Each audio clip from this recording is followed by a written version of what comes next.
Welcome to this special live edition of iTalk here on Euronews, produced in cooperation with Google Plus Hangout. This time last year, Europe was in crisis. The President of the European Commission answered your questions here on iTalk. 1 year on, Europe is still in crisis. You still have questions, but will the answers be different? José Manuel Barroso, thank you very much for coming on to iTalk Live on Euronews. My first question is, something has changed. I don't know if you saw the German newspaper Die Welt on Monday. There's a new opinion survey out. 65% of Germans think that they would be better off outside the euro. 49% of Germans don't want to be in the European Union. I'm not talking about their politicians, the Germans themselves. This is serious because they pay. Look, of course, when there is an economic crisis, it's only natural that the levels of confidence in the European Union go down. We are very well aware of that. But I believe that we can change the situation if we have solid solutions for the current crisis. And I believe that in the response to the crisis, we are making progress. We are not yet out of the crisis, but I think we are now closer to a solution than we were 1 year before. OK, well, let's see what the solutions are that you are suggesting. Now, we have various people live, thanks to our Google Plus technology. And let's say hello to them straight away. We have Christos, who's a Greek living in Dublin, who's from the network Debating Europe. Christos is here with us to ask his questions. We also have David, who's British. He's in Edinburgh. He has a question. I'm sure he'll be asking you a question about Scottish independence. And we also have Giuseppe. He's an Italian living in Brussels. He's the president of the European Youth Forum. So just a reminder of the principle of iTalk. Very quick questions, very short answers, so we can get a maximum of subjects covered. Let's go over to Giuseppe, who has our first question for President Barroso. President Barroso, 22% of young people in the EU are unemployed, and the youth unemployment rate is over 50% in Greece and Spain. The Commission made positive steps to work on quality internships and a youth guarantee. However, there has been less focus on precarious jobs. What will the EU do to ensure young people can find quality and stable work? And will the EU stand up for the employment and social rights of young people in this area of austerity? Yes, that is one of our priorities, is precisely the problem of employment and specifically youth employment. The best way to have sustainable employment and not precarious employment is precisely our countries to stimulate growth. And growth can come with confidence and also with the structural reforms that give our countries competitiveness. That is why to solve the issue of euro area, confidence is so important, because only then we'll have necessary investment. And also some of our countries, and Greece is indeed one of the important examples, need to reinforce their competitiveness. Now, apart from that, there are some specific programs the European Union is working. Yes, we have created a youth guarantee. Yes, we have now, with some of our governments, 8 countries indeed, made a redeployment of the structural funds so to promote youth employment, especially in SMEs. But the critical issue is how we can reform the euro area and our economies so that they can become more attractive in terms also of investment and new employment. So we're back on message with growth. Isn't it a bit difficult, though, to have confidence when we change the message? I mean, since you were here last time, because of President Hollande, we're all talking about growth now. It seems to be part of the new message. No, I'm sorry. But even before President Hollande, we had our European agenda, Europe 2020, for growth, sustainable, inclusive growth. It is true that because of the crisis, and because of the urgency of the crisis in the financial sector, we have been discussing more this kind of emergency measures. But our goal was and remains growth, I mean sustainable growth. OK, we now have a written question. This is from a Mosca Fly, who is Portuguese, from Funchal. The question, I'll give you the English version. We are coming to the end of another year of economic crisis, and the formula that was imposed on countries needing help has clearly not worked. What will you do to change this situation and to prevent more countries from falling into the trap of recession? Look, first of all, nobody is imposing solutions in the countries. I want to make this clear. When the European Commission makes a program or discusses a program, it is with the agreement of the country, and at the end, it is the countries themselves, all the euro area countries, that have to approve it. So we make the assessment, and afterwards we make some proposals. But the decisions are taken by the countries themselves. But when you are creating this supranational idea of a bank, which is going to control European banks, you are imposing solutions. You're imposing solutions on Greece. We are proposing. The decision is not going to be taken by the European Commission. We have put forward a proposal, and now it's for the member states, for instance, in terms of this single supervisor, to adopt them or not by unanimity. I want to this point clear, because some people believe that this crisis is indeed generated to some extent by the European Union or by the euro. This is not true. We have countries that are not in the euro that are indeed having a big crisis, also in their financial sector. But you said so yourself that the institutions are not up to it sometimes. The creation of the euro has generated a crisis in confidence which perhaps wouldn't have been there otherwise. No, I don't agree. I'm sorry. To give you an example, the country that has mobilized more taxpayers' money so far in Europe has been Britain, by far. So there is a crisis in the financial sector there. The government, the taxpayers, had to intervene massively, and Britain is not in the euro area. Or Iceland. Basically, there was a failure of Iceland, and they are not even members of the European Union. So it is true that we have specific challenges in the euro, because we were not prepared institutionally with all the instruments to face the situation, but it is not true that it was the euro that created the crisis. This is why, responding to the question, I have to say that our program, prepared with the countries and not imposed on them, is, I believe, smart enough, and thus there is the flexibility sufficient to adapt them to the current conditions so that we can, of course, as much as possible, make them effective and not make them as painful as they are. OK, let's go over to Christos, who's Greek himself. I'm sure he has a question. He's listening to you. What's your question live from Dublin? Christos. Good evening from Dublin. President Barroso, what next for Greece now? The austerity measures have brought the country to its knees, both socially and financially. Are we anywhere near the end of the tunnel? You spoke about growth stimulus. What would that involve? Would we see new industries, new factories? How can we deal with the unemployment? We can deal with salary cuts as long as you have jobs. Thank you. Look, first of all, it's important to understand why Greece came to this situation. It was not because of the European Union. Greece came to this situation because of unsustainable debt and deficits accumulated over the years. And so, in fact, the European Union, what is giving is an opportunity to Greece to avoid default. Now, I understand that some of these adjustments are extremely painful. And in fact, the Greek people have been making a huge effort. Sometimes people underestimate the great efforts made in terms, for instance, of salaries and other matters. Now, I believe that it is critically important for Greece and also for the euro area that Greece remains in the euro area, so that this new program is, these new measures are adopted as soon as possible, and that we are at the same time working proactively, for instance, with the utilization of all the funds, also with the promotion of some of the reforms for Greek competitiveness, so that Greece restores confidence. This is critically important because only with this confidence we will be able to create sustainable jobs for the young people, and not only for the young people. OK, we also had quite a lot of video questions sent in to Euronews. Here's one from Irish owner. Let's listen. This question is on behalf of Irish homeowners. We would like to know if the European Commission is aware of the bank's blatant lack of engagement or workable solutions for mortgage holders in Ireland who are struggling with totally unaffordable levels of mortgage debt on their family home.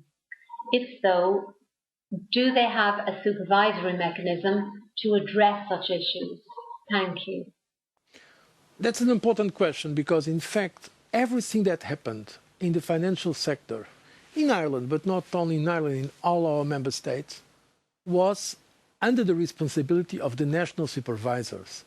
But why didn't the European Commission, the European Union, the European Parliament say something about it at the time? Simply because we did not have the competence and we did not know. We did not know.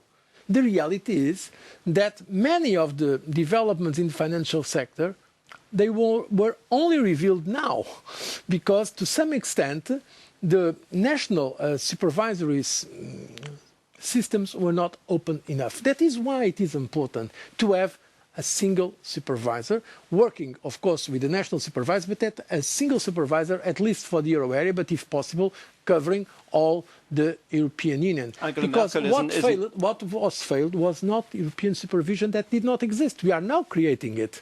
What failed was not only the governments with excessive deficits, but also, in many cases, the supervisors, and, by the way, the financial markets, where happen things that are simply, sometimes unimaginable. That is the reality, starting with the Lehman Brothers case, but in also what happened in many of our countries. Aren't you worried? Because Angela Merkel has been saying this week that she doesn't agree with the timing of the bank agency. You want it for the 1st of January next year. She says, oh, no, that's way too soon. No, I think, about timing, let's see, I'm always prudent about timing.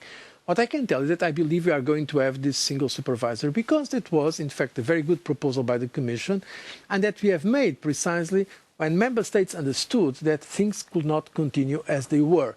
So there are some differences, but I believe we are going to have a single supervisor rather sooner than later. OK, let's go back now to Christos with another live question. You're watching Euronews live here from Brussels. Christos. Hello, President Barroso. How can Europe deal with the rating agencies and the demands and the pressure for the markets? Would the creation of a European rating agency help? And how can we regulate the banks in Europe? Thank you. There is already a new regulation put forward by the Commission in 2011, but we are now precisely studying a possibility to reinforce this regulation of the rating agencies. And I believe this is important. About European rating agency, if there is an initiative on that sense, I think it's positive. I think the more competition there is in that market, the less dependent we are in a small group of rating agencies, the better. But I believe it is not for the European institutions as such to create their own rating agency. It is very important that the rating agency comes also with the confidence of the markets, and certainly this will not be the best solution to have now the creation by a state or by the European Commission of a specific rating agency. OK, I can see that Giuseppe is a bit like the Eurovision Song Contest. We have all the people from different countries. Giuseppe, I think you have a question live on Euronews. Yeah, we are worried that despite all the initiatives taken in the emergency of the crisis by the Commission, there is still not enough investment in youth and in the future of the continent at the moment. Now, how can you help us to convince the Member States to focus on youth in the next budget cycle of the European Union? Just today, I had a meeting here in the Commission with the President of the European Council, the President of the European Parliament and the President of Cyprus, who has the rotating presidency, precisely to discuss how can we have a budget for growth and investment in Europe. Because I think it is a contradiction when some governments say that they are in favour of growth and investment, but afterwards they want to reduce the investment at European level. Many of these programs are critically important for our young people. For instance, investment in research and education, also the funds for cohesion, namely in the most affected countries. But that, once again, I want to make the point, we are all of us in this together. The Commission can make the proposals, but we need the support at the end of the Member States, and the 27 countries have to agree unanimously on the new budget, and also the European Parliament. But I believe now there is a greater awareness of the need to have a budget focused on growth and investment, including, of course, for young people, as you have underlined. And I'm sure we are going to have a compromise, I hope, a compromise that is, let's say, compatible with the ambitions that we have for our young people. We all know the figures of youth unemployment in countries like Spain, for example. What would be your advice to somebody who's qualified but simply can't get a job? Look, it depends on the position the person has. first of all, try to find a job in the country itself, namely because of the very important opportunities that sometimes there can be created there. If the person has not the possibility immediately to find in the country, there are possibilities in Europe. There we have now developed a system called Euros job. There are some possibilities of jobs sometimes in the country next door. But of course, what a person has to do for that is to invest heavily in his or her own education first. I think this is a possibility. If he has still the possibility of getting more investment in education, it's good. If he has to go immediately for the job, there are some specific programs that all the national administrations have.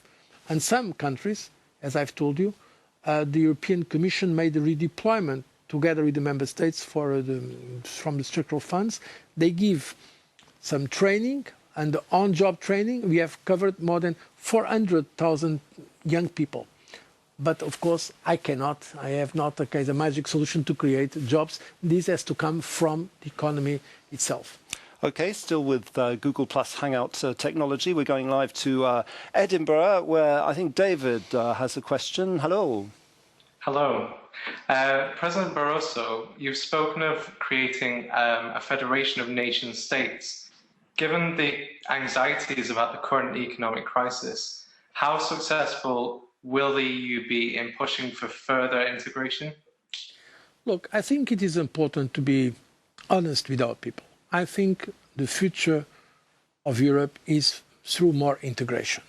In the globalization age, our countries, even the biggest countries, they will not be up to the job. They cannot deliver because the problems are more and more transnational and the solution remains national. Even the biggest countries of Europe, when we see our American friends or China or other global giants, they will not have the leverage. That's why we need more integration in Europe. With more integration comes more democracy. And the federation is a democratic solution for this unity because it keeps the nations, our countries, but at the same time clarifies some rules of sharing the power, sharing the sovereignty. Now, I have not said that federation for tomorrow. I'm realistic. I'm suggesting some concrete steps. For instance, banking union, to have a single supervisor. That's a concrete step. But we should have an horizon and we should be honest. What do you think in the medium term? What is our vision for the future? And I believe it's a federation of nation states as the best way to assure integration and democracy at the same time. I think, Mr. Barroso, some people don't understand quite. They think it's sitting on the fence because they hear federation and then they hear nation state. I think it's a bit of a contradiction. How do you define a nation state? A nation state is Portugal, Spain, France, Italy, Germany, Ireland. These are nation states. So the concept of national identity. These are countries that some of them exist for centuries as organized states. And I believe it's a mistake to create Europe against our countries, because for most European citizens, their first loyalty or their first reference is their country. And so it's a mistake that sometimes people make to attack the countries. But at the same time, we need to understand in the 21st century, if we don't create and reinforce something bigger, that is the European Union through a federation, our countries alone, on their own, they will simply not be able, for instance, to deal with the financial sector, because the financial sector is transnational, and they will not have the leverage to deal with other powers. That is why it is a federation, in the sense it is for all of those who want to participate, but it is based on the nation states, having in mind that the goal is the persons. The important thing is the citizens, not the nations or the federation. Yes, but there's going to be a lot of nation states soon. I mean, you know that last week, 1.5 million people in Catalonia went on the streets saying, we want an independent country. David is here from Scotland. Scotland, it's very likely, is going to have a referendum and may be independent from Great Britain. You're going to have more and more of these nation states. You certainly don't want me now to interfere in those discussions in Britain or in Spain. Be a scoop. No, it's for them to decide. What I want to say is that for the nation states that exist, we should have a federation. And now I very much respect the democracies in our countries. That's up to them to decide how they organize themselves. I see that David wants to ask another similar question, which comes from this. David? Yeah, how concerned are you about the surge of nationalism? How will it impact on the European Union as it is? I think that what usually is called nationalism, so the extreme, let's say, attachment to a country against the others, these chauvinist attitudes is negative. And we have seen in the history of Europe what nationalism could create. We had two awful wars, the so-called two world wars, were here in Europe in the 20th century, not many years ago. So extreme nationalism, like xenophobia, like racism, like extreme populism, this is negative. Now, this is precisely why we need to combine what we can consider a positive thing, it's patriotism, the love of our country, with the citizenship of Europe. And it's why I think it is important that the leaders, also at national level, not only at European level, explain this, because I think a majority of our people don't want those extremist forces from the extreme populisms or nationalists to win. I think most of the citizens are proud of their countries, but at the same time they understand that the European Union is something that adds value, that helps them defend their values and their interests. Do you think that everybody has the right to be represented at European level? For example, the extremes, the extreme right, perhaps the extreme left. Does everybody have a right to be represented in the European Parliament? Yes. I mean, except some parties that are, it depends on the legislation. In some of our countries also, it is not allowed to have, let's say, Nazi party types, parties that have their program just hate, or the promotion of hate or racial prejudice. This is not acceptable. But yes, we already have in the European Parliament parties that are very critical of the European integration, that are not only Eurosceptics, but they are sometimes nationalist parties. And in a democracy, we have to listen to all the opinions. But I am absolutely confident that there is in Europe, from the center-left to the center-right to the center, a clear majority in favor of democracy, avoiding the extremes of nationalism or populism.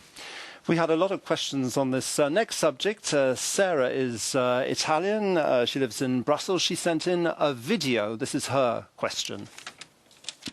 Hi, I'm Sarah. I'm Italian but live in Brussels. I'd like to ask President Barroso if he thinks that the direct election of the President of the Commission could help bring European citizens closer to the institutions, and if so, the role that European parties play. I think a direct election will be good. It's not possible according to the current treaties. That is why I've proposed in my State of the Union speech recently in the European Parliament that even before that change, the political parties present their candidates to the elections in 2014, that there is a platform, and so that we have an election that is not as it has been very much in the past. European elections, but in fact with 27 different national campaigns, but we have also a European campaign promoting a European public space, a European political system. That's extremely hard. Any country that tries to do that, people are just not interested in the European issues. Most people vote locally, don't they? They vote locally, but now, and that's interestingly, one of the paradoxical developments of the crisis, more and more people are discussing Europe, sometimes criticizing Europe. But I can tell you that in the coffees of Athens, people discuss what is happening, what is the discussion in Germany. And in Germany, not only the elites, the people discuss what are these Greeks doing. So there is a debate going on. Now, are we going to be able to win that debate? I believe we are. If the national leaders and the politicians, instead of just trying to blame the others, have the courage to explain what we have to gain with the European Union and what we would lose if we don't have the European Union. And this is why I think the elections of 2014 are very important, and that some of the parties that should leave their comfort zone and have the courage to engage in the debate. I'm for democracy and for open debate. But it's true that in the past, the European integration was very often made by implicit consent of the citizens. This time is over. We are now in the open world of the internet. We need to win the hearts and minds of our citizens, and this is why I believe to have political parties that are really European and not just national, it is important. By the way, the Commission put now a proposal, a legislative proposal, to reinforce the European political parties as such. OK, well, you talked about the internet. I think Duarte on video sent in a question which preoccupies a lot of the younger viewers on iTalk. Let's have a listen. There's a democratic crisis in Europe. I believe that the main reasons for this is that us European citizens feel that Brussels is not responding to our concerns. One example of this is the current efforts to censor the internet and bringing forth legislation to clamp down on our freedoms without proper democratic scrutiny, and in many cases on behalf of powerful corporations. So my question is this: what will you do to stop the next ACTA from being forced upon us when us European citizens have clearly spoken out against this? ACTA, the anti-counterfeit trading agreement, which is very controversial. Intellectual rights, are we going to have internet censored? Are we going to be able to download music and so forth? This is really a very interesting debate and a very difficult issue. All the governments of Europe asked us to conclude ACTA. ACTA, because it is important to protect intellectual property rights, because our prosperity is based on innovation, and without defense of proper intellectual property rights, it's difficult to have this kind of innovation.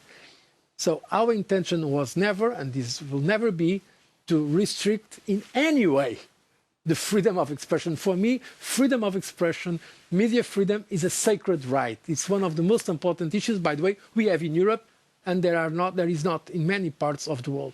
Having said this, when there were doubts about this, we sent the ACTA to the European Court of Justice to analyze the situation, and this is the situation we are now in. And I believe a true political debate about this. How can we promote at the same time freedom in the internet, not restrict, but at the same time guarantee for the creators, for the artists, for the writers, the right also to be their intellectual rights respected? I think it's a very important debate, and we should engage in that debate. And who decides? Who decides how much they should be paid?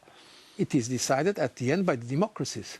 So we have the democratic system in all our member states and by the European Union as well. And I think we should come to a good compromise on that, because it's a very challenging issue. And let me tell you, there is not an easy solution. Just 2 days ago, I received here very important filmmakers, musicians, writers from all over Europe.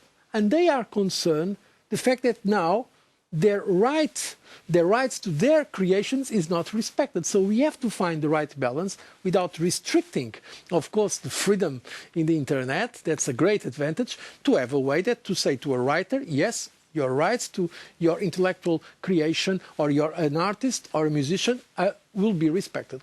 I have a final question, which resumes quite a lot of the questions that were coming in on a more general level. When you see Americans, they hold their hand to their heart. They're very proud to be American.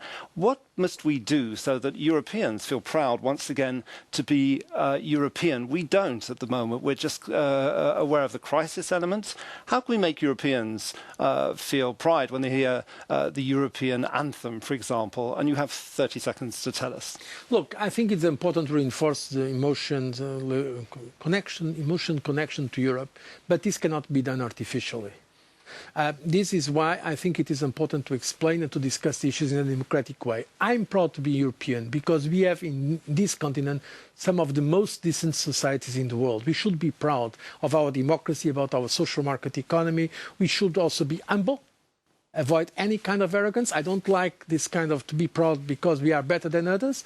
But I think through debate, through democracy, we can be proud of being Europeans without now making a kind of a decree to be proud to be Europeans, because we have more reasons to be proud than to be, let's say, frustrated by our Europe. Okay, Mr. Barroso, thank you very much indeed. Thank you to all viewers who came in live. That was Giuseppe, Christos and David. Thanks to the technology Google Plus Hangout. Thanks to the European Commission for the use of its audiovisual services. You can see this programme again on our website, which is euronews.com. It's changed recently. And don't forget to keep those questions coming in for iTalk. See you soon from Brussels. Goodbye.